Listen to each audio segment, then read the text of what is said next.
Craig Foster never considered himself the inheriting type. Yet here he stood, inside an alien house with an enigmatic green-skinned woman claiming allegiance to him.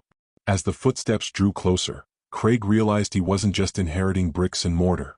He was stepping into a legacy soaked in mystery, danger, and interdimensional intrigue. "Wait," Craig said, his voice barely above a whisper.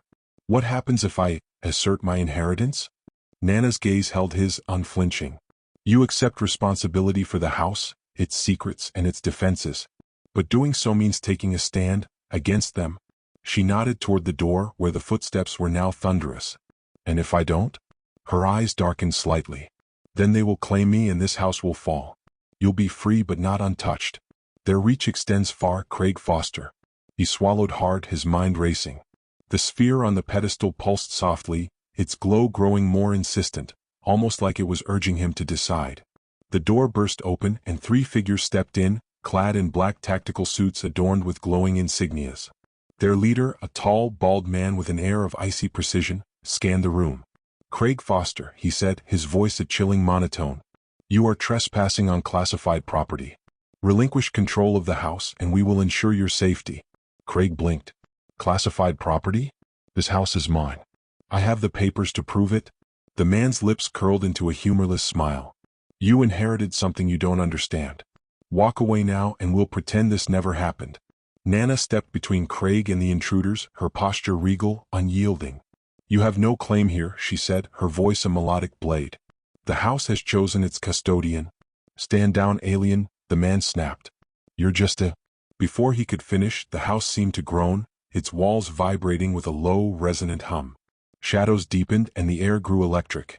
Nana tilted her head, her smile returning, sharper now. "You were saying?" Craig's heart pounded as he glanced between Nana and the intruders. Every instinct screamed at him to run, but something deeper, a pull he couldn't explain, rooted him in place. "This house is mine," he said, surprising himself with the steadiness of his voice. "And if you want it, you'll have to go through me." Chapter 2: The Keeper's Pact.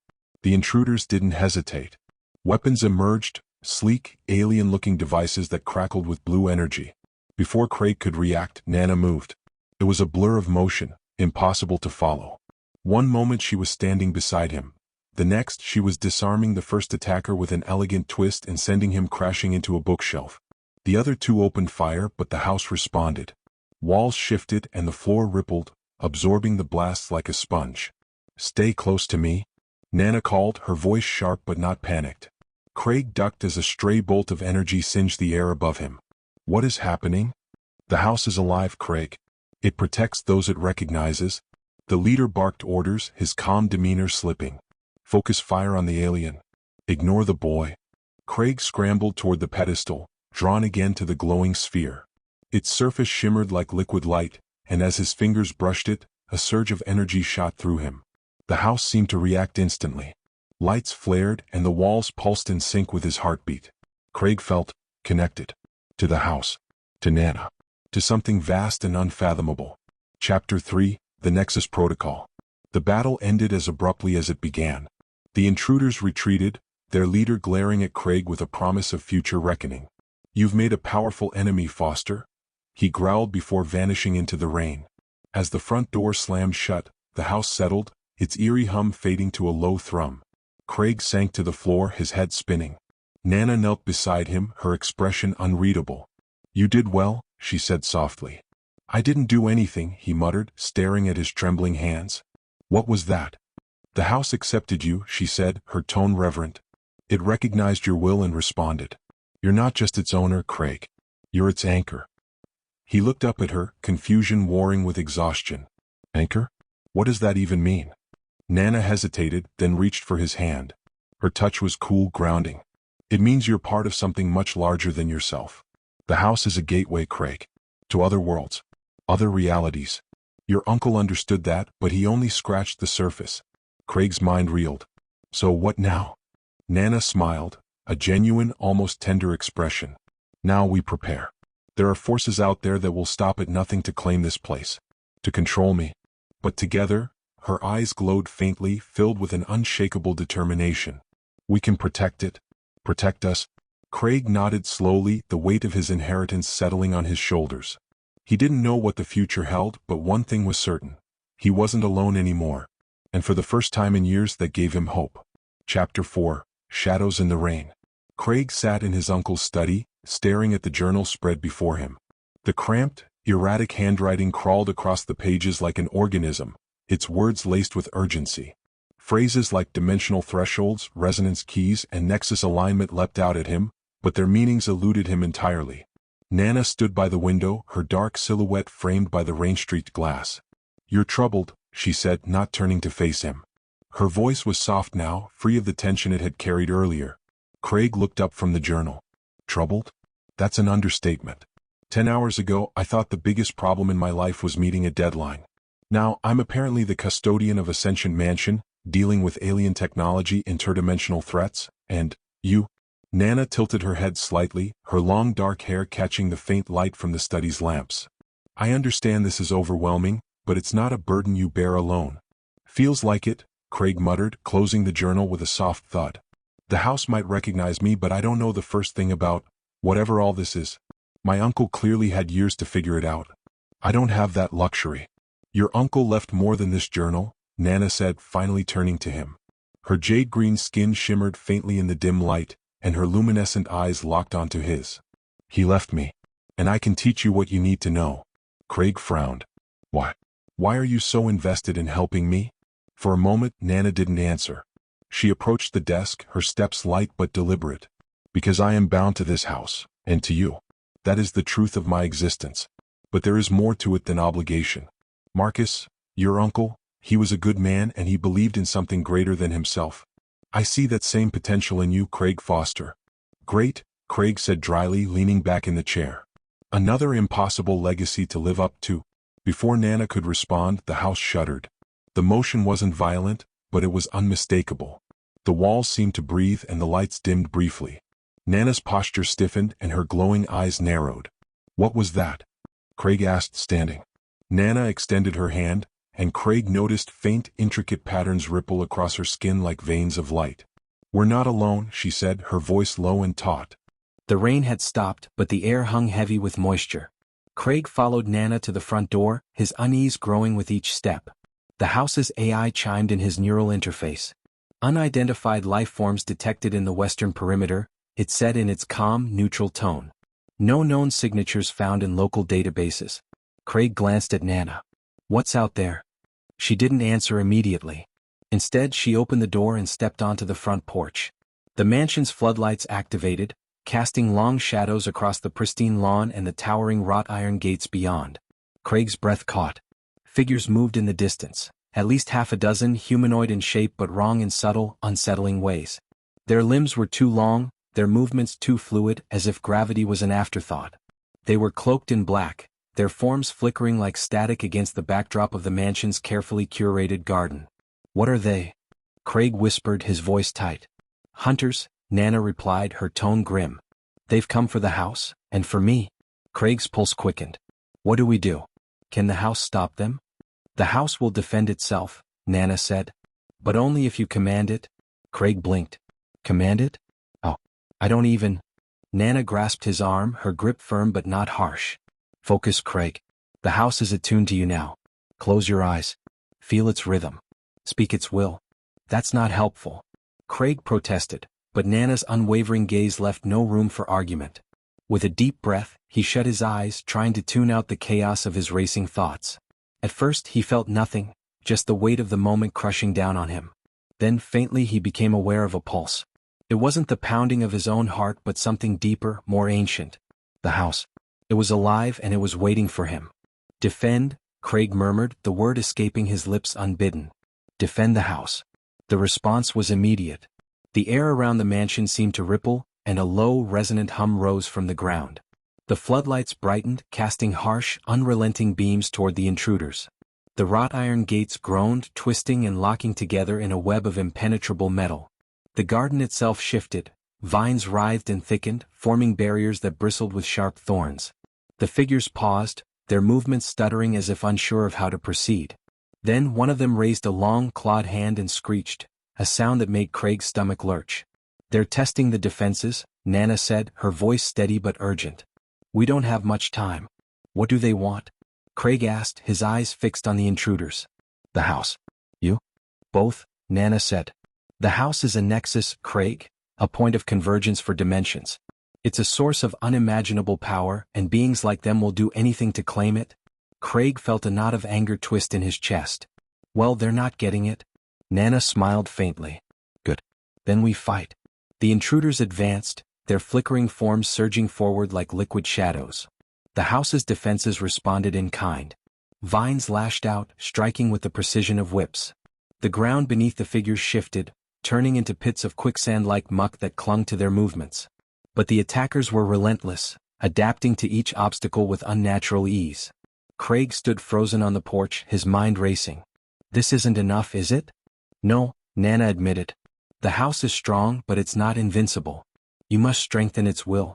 How? Craig demanded. Nana pointed to the sphere he'd touched earlier. The Nexus Core. It's the heart of the house's power. Go to it. Now. Craig hesitated for only a moment before sprinting back inside. The house seemed to guide him, its shifting hallways straightening as he ran. When he reached the study, the sphere on the pedestal was glowing brighter than ever, its liquid surface swirling with chaotic patterns. What do I do? Craig shouted, his voice tinged with desperation. Attune yourself? Nana's voice echoed through the house. Let it feel your intent. Craig placed his hands on the sphere, and the moment he did, a surge of energy slammed into him. Visions flooded his mind, fractured images of distant worlds, impossible geometries, and vast alien landscapes. He felt the house's presence envelop him, a force both protective and demanding. Through sheer willpower, Craig focused his thoughts. Protect. Defend. Fight them off. The sphere pulsed and the house roared to life. Walls shimmered, solidifying into impenetrable barriers. Energy fields crackled into existence, forming glowing shields around the mansion's perimeter. Outside, the attackers faltered, their movements growing sluggish and disoriented. Craig's vision cleared as he staggered back from the sphere. He was drenched in sweat, his heart hammering in his chest. But he felt it, the house was stronger now. It was ready. And so was he. Chapter 5. Thresholds of War. The glow of the Nexus Core dimmed as Craig stumbled back, his breaths coming fast and shallow. The energy of the house still thrummed through his veins, its presence alive in his mind like a second heartbeat. It wasn't just a building, it was an entity, and now he was deeply tied to it. Whether that bond would save him or destroy him was a question for another time. The echoes of battle outside grew louder. The sound of tearing vines, the crackle of energy barriers, and the inhuman screeches of the intruders reverberated through the mansion's halls. Craig pushed himself upright, leaning heavily on the desk for support. I did what you asked, he muttered aloud, hoping Nana could somehow hear him. Now what? Her voice came from nowhere and everywhere at once, her tone calm despite the chaos. Now you fight. Craig groaned, staggering toward the door. Of course. No pressure. Craig reached the mansion's grand entrance just as Nana stepped back inside, her movements swift and controlled. She closed the heavy doors behind her, sealing them with a whispered command in a language Craig couldn't understand. They've breached the outer defenses, she said without preamble, brushing a few stray strands of dark hair from her face. Her glowing eyes fixed on Craig. But the house has bought us time. Craig looked past her, toward the distorted forms pressing against the barriers outside. Despite their unnatural appearance, the intruders radiated purpose. Their movements weren't chaotic, they were calculated, methodical. Predators circling their prey. They're organized, Craig said, the realization sending a chill down his spine. Nana nodded grimly. They always are. They're not mindless creatures, Craig. They're hunters. And they know what they're after. Craig swallowed hard. So what's the plan? Because I'm pretty sure hide and hope for the best isn't going to cut it. A flicker of amusement crossed Nana's face, gone almost as quickly as it appeared. No, it won't. The house is powerful, but it can only defend itself for so long without direct intervention. That's where you come in. Me? Craig's voice cracked slightly. I barely know what I'm doing. Yet you attune to the Nexus Core, Nana pointed out, her tone steady. That's no small feat. The house recognizes you, Craig. It responds to you.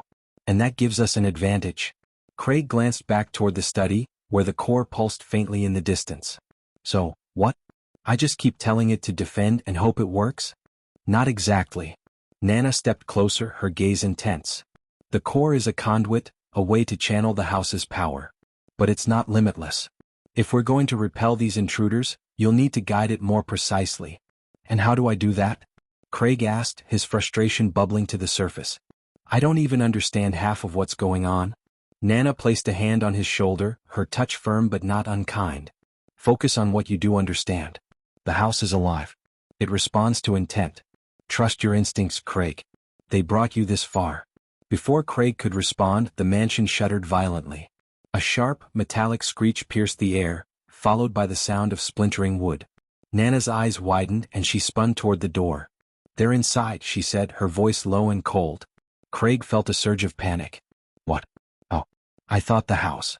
They found a weak point, Nana interrupted, already moving toward the stairs. They always do. Craig followed her, his heart pounding. What do we do? We stop them, Nana said simply, her pace quick and deliberate. The house will isolate the breach, but it's up to us to contain it. As they reached the second floor, a section of the hallway ahead of them twisted unnaturally, the walls warping as if caught in a heat haze. A moment later, one of the intruders stepped through, its elongated form rippling like liquid. Its glowing, slitted eyes locked onto Craig and Nana, and it let out a guttural, bone-chilling screech. Craig froze, every instinct screaming at him to run. The creature's presence was wrong on a fundamental level, as if it didn't belong in this reality. Its mere existence made his skin crawl. Nana didn't hesitate. She raised her hand, and the air around her shimmered. A bolt of light shot from her palm, striking the intruder square in the chest. The creature staggered, its form flickering, but it didn't fall. They're resilient, Nana said, her voice sharp. Stay behind me. Craig didn't need to be told twice. He pressed himself against the wall as Nana advanced, her movements fluid and precise. Another bolt of light erupted from her hand, this time aimed at the creature's head. The impact sent it reeling, and it let out a distorted, otherworldly shriek before collapsing into a puddle of dark, viscous liquid. Okay, Craig said, his voice shaking. That was terrifying. But effective. Nana turned to him, her expression serious. That was just a scout. There will be more. They moved quickly, following the twisting halls as the house adjusted to contain the breach. Craig could feel the mansion's energy coursing through him, a constant, humming presence at the edge of his consciousness. It was both comforting and overwhelming. Can the house actually stop them? He asked as they reached another warped section of the corridor. Yes, Nana said. But only if you help it. You need to focus its power, direct it where it's needed most. Craig frowned. And how am I supposed to do that? Nana paused, turning to face him. The same way you attune to the core. Trust your instincts. The house responds to intent, Craig. Think of it as an extension of yourself. Craig wasn't sure what that meant, but he nodded anyway. Okay, I'll try. Nana's expression softened slightly. You'll do more than try. Another screech echoed through the mansion, closer this time. Nana's gaze hardened. We need to move. They reached the source of the breach just as three more intruders emerged, their forms flickering like broken holograms. Craig's stomach churned at the sight of them, but he forced himself to focus. Remember, Nana said, her voice steady. The house is with you. Use it. Craig closed his eyes, reaching out with his mind. He felt the pulse of the mansion, the steady rhythm of its presence. He thought of the core, of the way it had responded to him earlier. Defend, he thought. Seal the breach. The air around him vibrated, and the walls of the hallway began to shift. Barriers of light formed, cutting off the intruder's advance.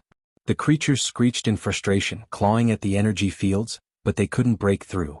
Craig opened his eyes, a surge of relief washing over him. It worked. Nana smiled faintly. Good. Now hold it. Craig focused, channeling his intent into the barriers. The house responded, its energy flowing through him like a current.